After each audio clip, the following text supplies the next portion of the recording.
It's time to hit the road and discover Texas with Annie Studebacker. Get ready to travel deep into the heart of the Lone Star State, meeting friendly folks and exploring fascinating places. Experience a way of life like nowhere else in the world as we uncover the rich history and culture of Texas. Discover adventure, discover excitement, discover Texas with Annie Studebacker.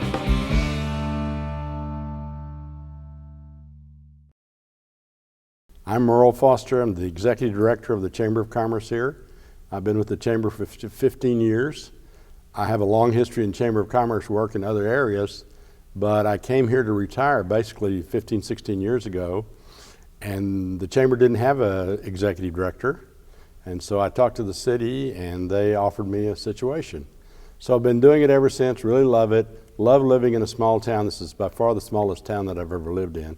But I like the people here. I like the fact they'll help you if you need help. And I think it's a great place to live.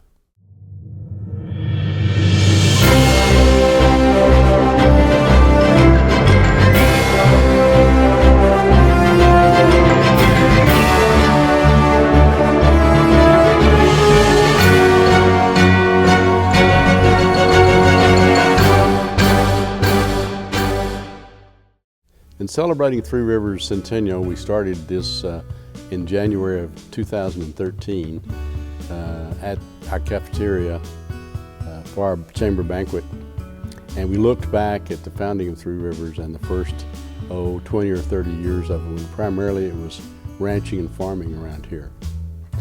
Then in February we did the arts. We invited past and present artists to display their artwork for a month as part of the Centennial. And then in April, we had our annual Salsa Festival on the square downtown, which we have each year. You want some snap to it for sure, but yet you don't want to blow the person away either. Start off with fresh ingredients, add a little tender love and care, mix, and it's done. They got a little bite to them, try them.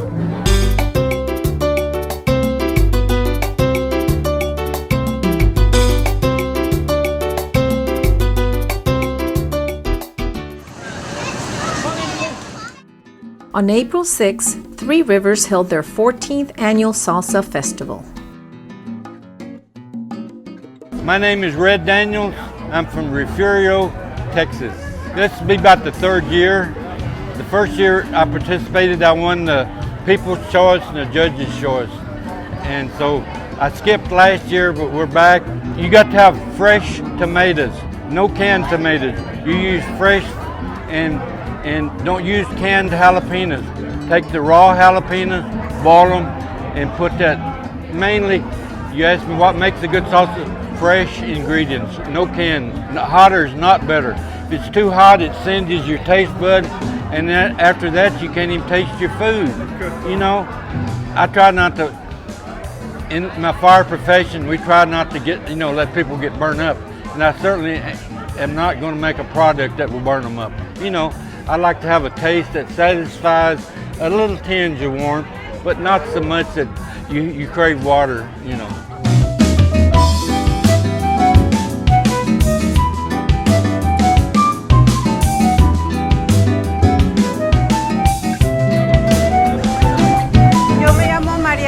María Tierra Negra. Es la primera vez que participamos aquí. Darle el punto a la salsa, darle el buen sazón. Por ejemplo, la salsa verde es guisada, no es cruda. Y le tuve que estar hirviendo hasta darle el punto que agarre el sabor que necesita para que sepa sabrosa. Y de esta es diferente porque lleva un chile que es ahumado y es el que le está dando el sabor, y la gente pregunta qué es lo que tiene. Lo que tiene es que el chile es ahumado y no en cualquier lugar lo va a encontrar, por eso lo traje de México. Y dicen, sabe a mole, pero no es mole, es salsa. Esta porque no pica pero tiene el sabor y esta porque pica y quieren seguir probándola más, pero pues como está la línea caminando no se detienen más tiempo aquí.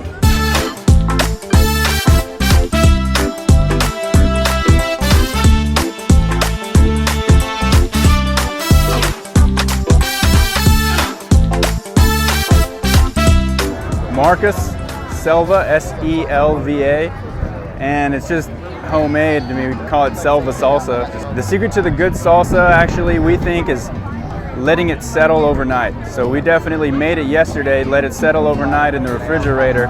This way all the ingredients that you put in there kind of season overnight, and then the next day the combination's perfect. What you really want to try and do is taste the jalapenos before you make the salsa, or habaneros, or whatever you're using, so you can figure out before you do it how hot it's going to be. This is our first year participating in Three Rivers. Back in 2000 we participated in a contest in San Antonio and we did well, so we figured we might as well give it another shot at some point. We're from San Antonio. We did, yeah. I've got some buddies over at Sewell's Barbecue and they let me know about the competition and we thought we'd figure it out and give it a shot. Alrighty, good luck. Thank you.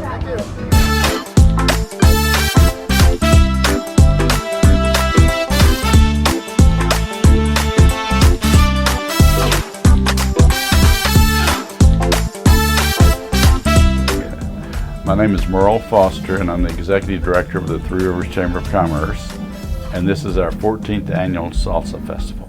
Well, the Salsa Festival tries to kind of celebrate everything salsa, whether it's music, dancing, or eating of the food, the salsa.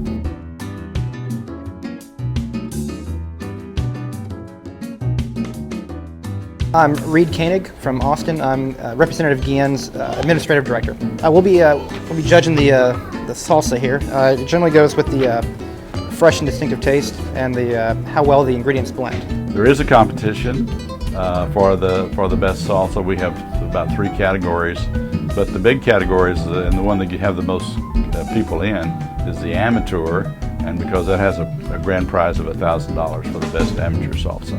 So amateur has to be people that make it for home consumption.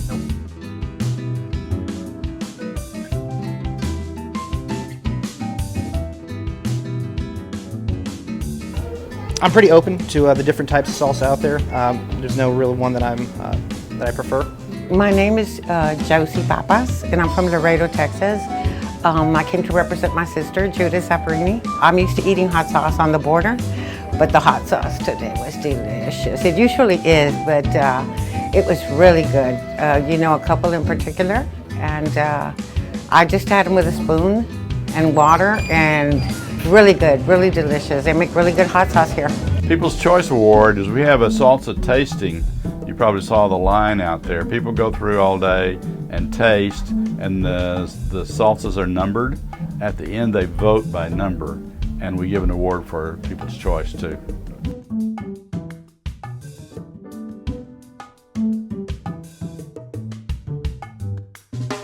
Well, number one, that it's hot. And then if it's got, in many cases, a perfect amount of salt, and the texture. Not too hot. I kind of sensitive to the heat, but it's got to be hot enough to taste it, of course. The creamy ones are just as good as the ones that are like pico de gallo type. The restaurant one was really delicious. A bunch of them are really delicious. It's really hard to pick a winner. It's really hard to give one points from another one because they're just really good. They were really, really good.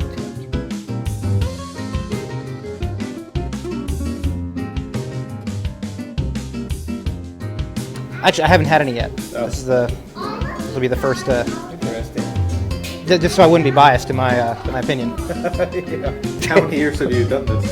Oh, I've probably done it at least 5 times, 7 times, between 5 and 7 times, and I love coming to it because it's. If you like hot sauce, this is what you want to judge. It's hot sauce.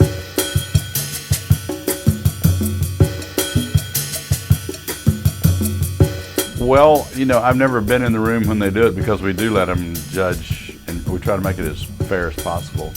But from what I've heard, they primarily select the best flavor, the salsa they thought had the best flavor to it. Some people have made the mistake of trying to make it, think it's the one that's hottest. That's not true. One in particular I found to be delicious. I tell you, I served myself 3 times from it. All you're supposed to do, you just need one to judge it, right? But I loved it so much, I got up 3 different times and ate from that one. I think that's the one that stayed really low. Probably because it came close to my personal taste with ingredients, with salt and so on and so forth.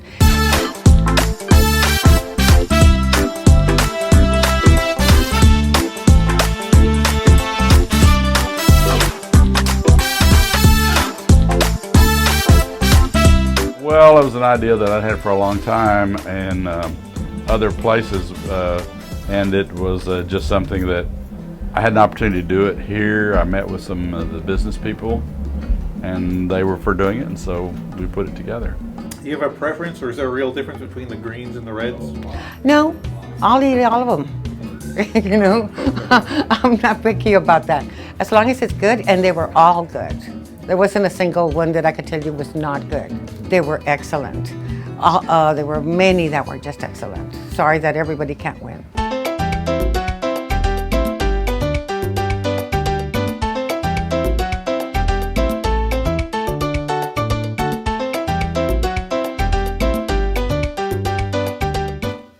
Hi, my name is Grace Ham. I won the judge's choice and the people's choice, and I'm very happy. Keep trying. This is my first time, and I'm praising God for it. Well, we live in Whitsett, so we've been here to the Salsa Festival for several years, and my husband suggested, let's join, let's compete, and we did. And we both did well. Oh, both. I think I did better than him, though. Thank you so much.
Hold on to your hat. We'll be right back.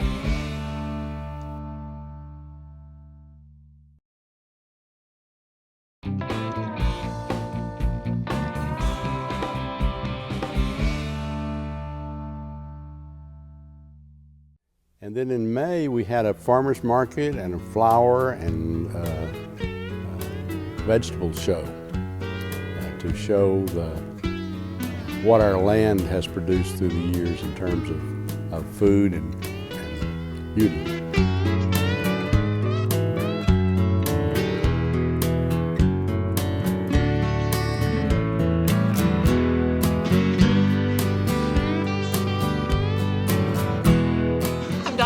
I'm chairperson of the Centennial Celebration here in Three Rivers. Today we're at the Garden Club Plant and Bake Sale and Farmers Market, and we have other vendors who have set up booths and are selling their wares. This plant sale and bake sale that the Garden Club is doing is being done differently this year. Normally the Garden Club sets up a week before Mother's Day and sells plants and baked goods. They root the plants themselves, the Garden Club members do. They prepare the baked items, and it's usually their major fundraiser for the year. And we've invited other vendors, hopefully trying to bring in more business for them, as well as make some money for the other vendors. But the plant and bake sale for them is usually the garden club's major fundraiser. And some of these ladies have been rooting plants for months.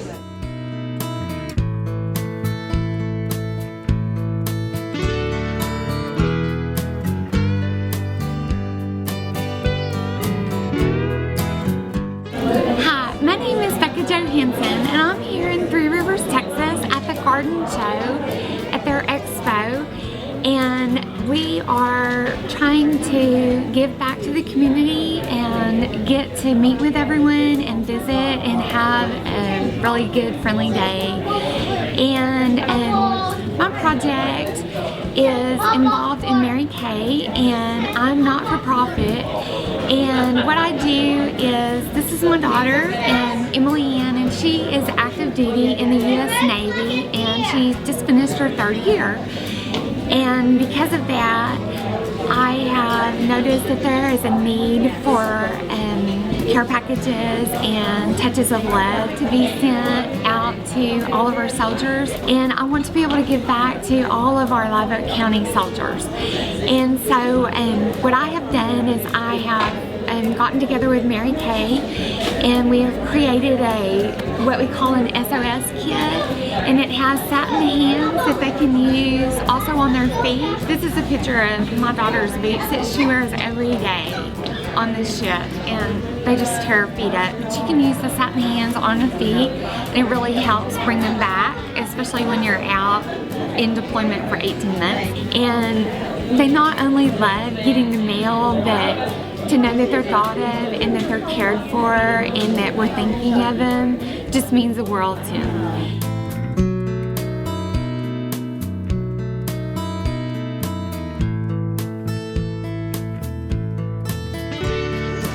Okay, my name is Ted Kriska.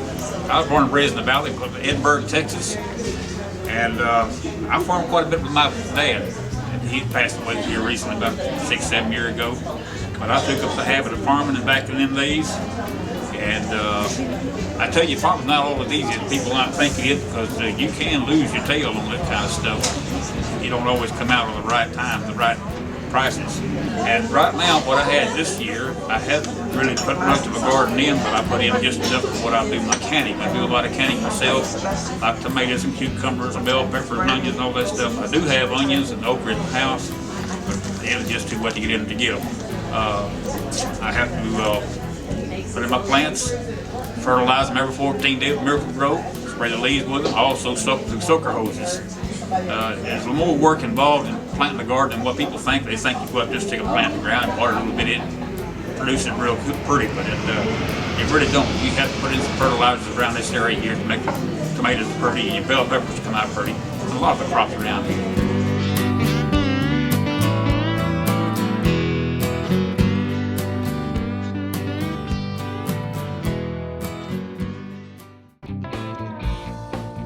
Hold on to your hat. We'll be right back.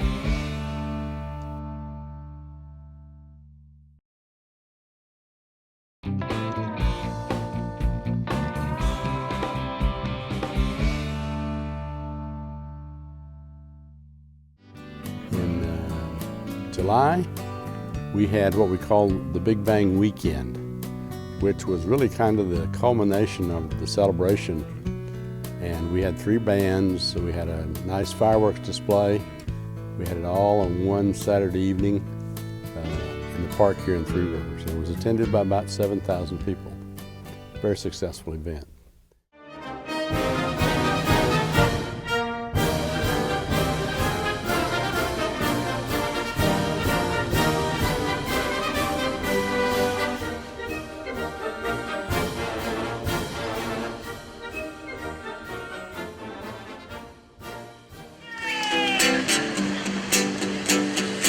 Way back on the radio dial, fire got lit inside a bright just wrapped around your soul. From steel guitars in Memphis all the way to rock and roll.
In September, we had an all-school reunion where we invited everyone that's ever attended the Three Rivers schools to come back to meet with their former fellow classmates and to dedicate a new high school. We dedicated a new high school at that time, and we are presently building a new junior high school and an elementary school. So when we get those finished, all the schools in Three Rivers will be relatively new. Gather around, we'll get started before it starts raining again.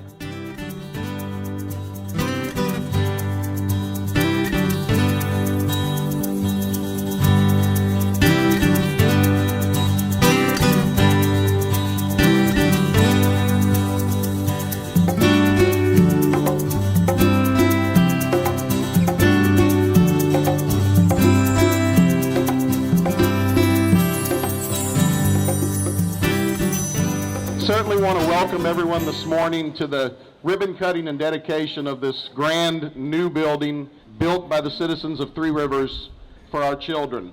We're truly grateful. We want to start this morning with our Star-Spangled Banner.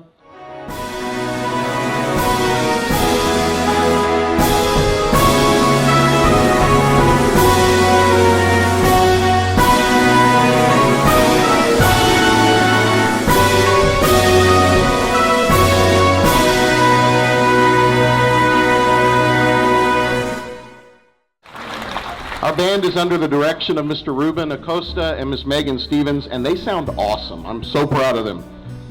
I'd like to welcome special guests that are in attendance this morning. First, representing Representative Ryan Guillen's office, Reed Koenig. Reed, thank you for being here. How many of y'all remember school before we had air conditioning? It's always easier to remain in the same place, physically or mentally, and not move forward. This new facility moves us forward in both areas. Inside these walls, our teachers prepare our new leaders. Inside these walls, our children's character is developed and their mind is challenged. Inside these walls, you are entrusted with what we hold dearest to our hearts, our children. And congratulations to the school board, the administrators, and everybody that had a part in this project. Magnificent job. Thank you. Next, we'll hear from our architect, Mr. Randy Fromberg. Thank you. Well, it's an honor to be here with you today.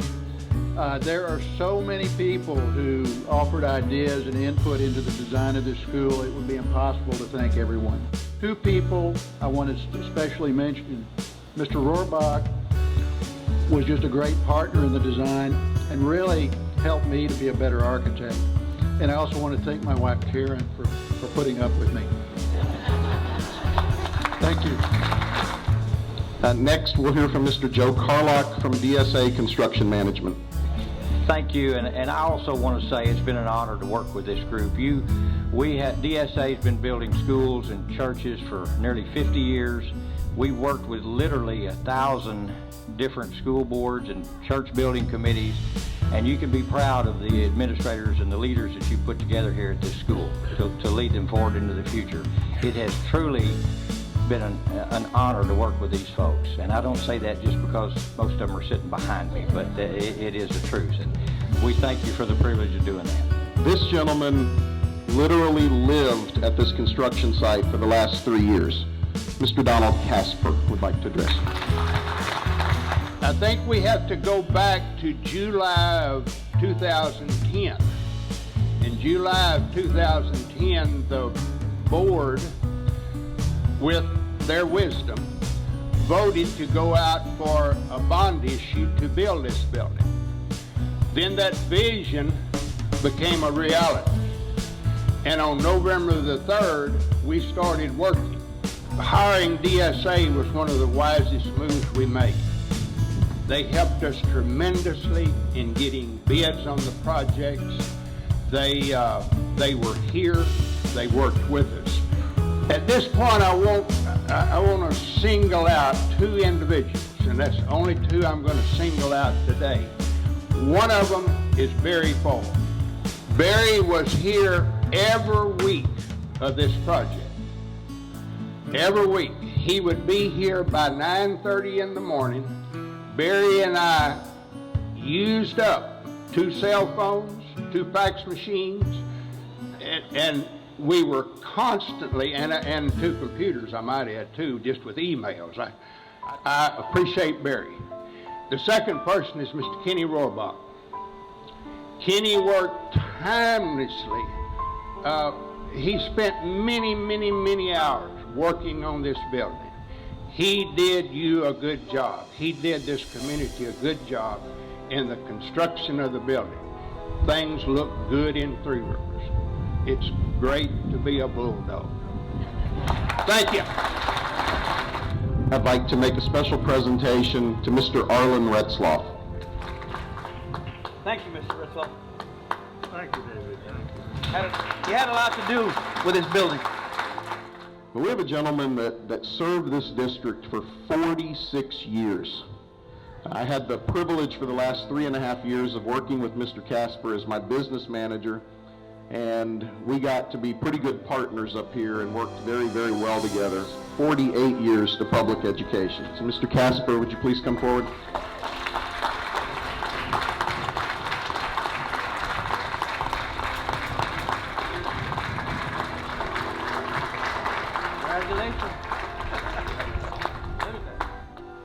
When you look at that bulldog, it honors everyone who's graduated from this school district and will graduate from this school district or attend this school district, and especially honors Harrison Curbelo.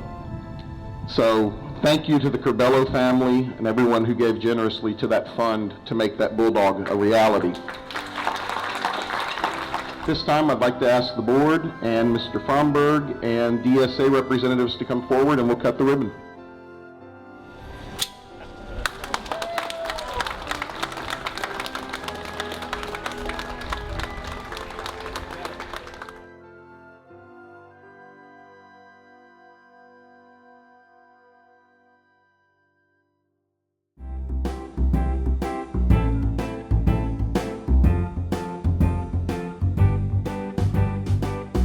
I'm Elvira Reina, and I attended school here in Three Rivers. I graduated in 1964. I graduated in 1976. 1976 also. Look at this facility. The facilities are just incredible. Incredible. I can't wait to go see the old high school. I graduated in 1992, and I also came back to Three Rivers, and I was a science teacher here for 6 years. My mom had taught here for about 38 years. She taught kindergarten, and this is home to us, and it's always a good thing to come home to Three Rivers. This is where our family is, and this celebration is really special to us, and we're so glad that they had it this year. It is really nice. These kids, I think these kids are very lucky. I'm Nakia Neal. I attend Calallen High School now. I used to go to Three Rivers since I was in 5th grade, and then I moved. Oh no ma'am, I used to though, and it was so much fun. I loved it. I love it way better than Calallen actually. This event has been in the works for, 2 years now, I think, headed up by Patty Reagan, in conjunction with the centennial of the community, 100 years. And they partnered with the school district to host everyone that's ever graduated from our high school. Hold on to your hat. We'll be right back.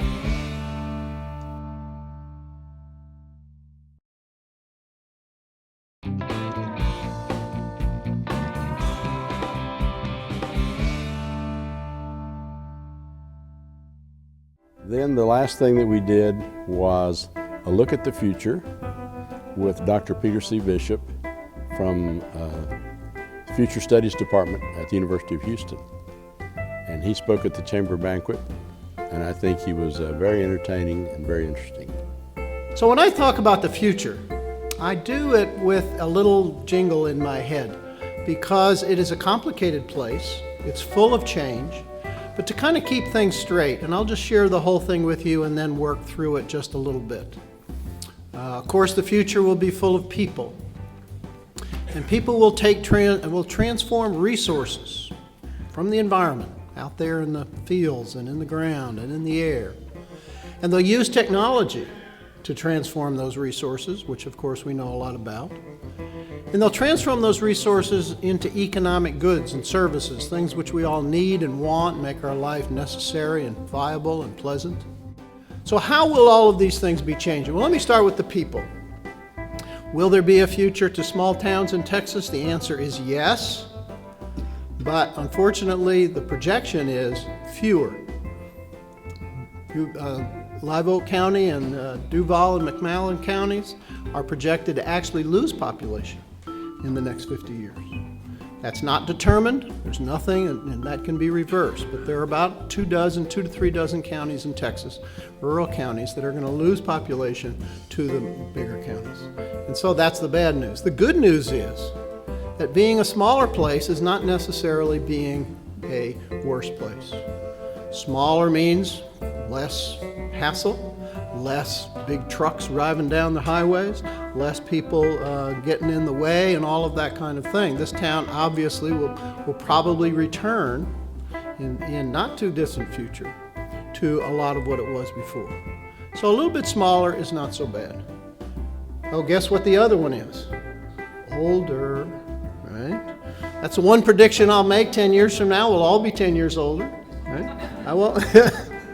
Barring the alternative, and I don't want to think about that. So that's going to happen. What's the interesting part about the aging in our society is that we've been talking about it forever. So the people of Three Rivers in 50 and 60 years will be those people who grew up with a cell phone in their hand, and parents who were taking care of them and really loving them and expecting them to do well in school and do well. So I'm hopeful. I'm very hopeful for this younger generation. What about the resources? Do we have enough resources? Of course, oil is the big one around here. There's good news and bad news. The bad news is that this big oil boom is not going to last forever. The good news is that this big oil boom is not going to last forever, right?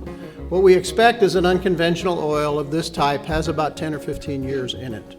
And that's a long time. There'll be a lot of going on. After that, oil will probably decline as a resource, and we'll be challenged. What will take its place to a large extent will be gas, natural gas. But in the long run, fossil fuels in general are probably going to recede towards the end of the century. Not only because of climate change, but also because of cost and resource availability and things like that. So what mostly happens is that things become electric. And they become electric from those renewable resources, from the sun and from the wind and from the waves. And those are a tiny fraction of our energy today, granted. Where's the fuel going to come from, though? And in that case, the fuel could probably come from little biological materials called algae.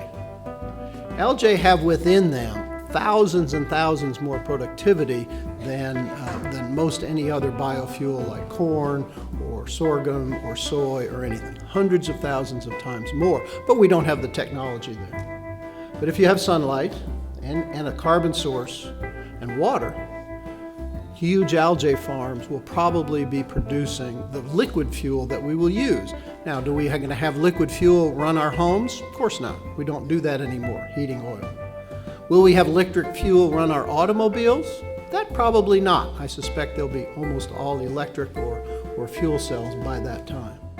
20 or 30 years, not even 20 or 30, 10 to 15 years from now, I think we will be amazed at how smart the machines are that we work with. The machines themselves will transform themselves. They will look the same. Toasters will look like toasters, and refrigerators and automobiles and airplanes. But they will be so much smarter. Let's take a standard automobile. Of course, it will have a huge glass panel thing. They're putting cell phone. It'll be like a cell phone screen right in the automobile. You thought texting was going to be a problem. People watching DVDs and videos while they're driving is a bigger problem. And then, well, gee, if the machine is so smart, maybe we give up the steering wheel altogether.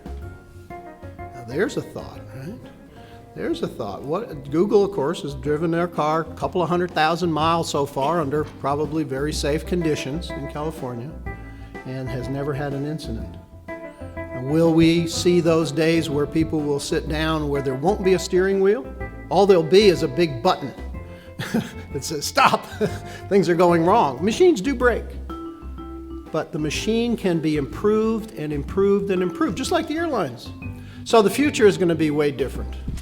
Full of smart machines, full of a global economy which is, barring a catastrophe, even more integrated and more competitive than it was before. It will be, we have our challenges, demographically, and environmentally, and politically. So it's going to be a challenging decade. It's going to be a challenging century. All of these things are changing. But we're the generation now, for the time being, who can do something about that, can think about this future, can think about preparing our children for a different future than we were prepared for them to be successful in that future rather than in the future that we were successful in. That's what future studies is really all about, is preparing for the unpredictable, getting ready for change, being able to think differently and not basically hooked into or so aligned with the present, its practices, its values, its customs, its ways, that we can't move when we have to a new and different future. Thank you again for the chance to share some ideas about the future. I sure hope I gave you something to think about. Thank you much.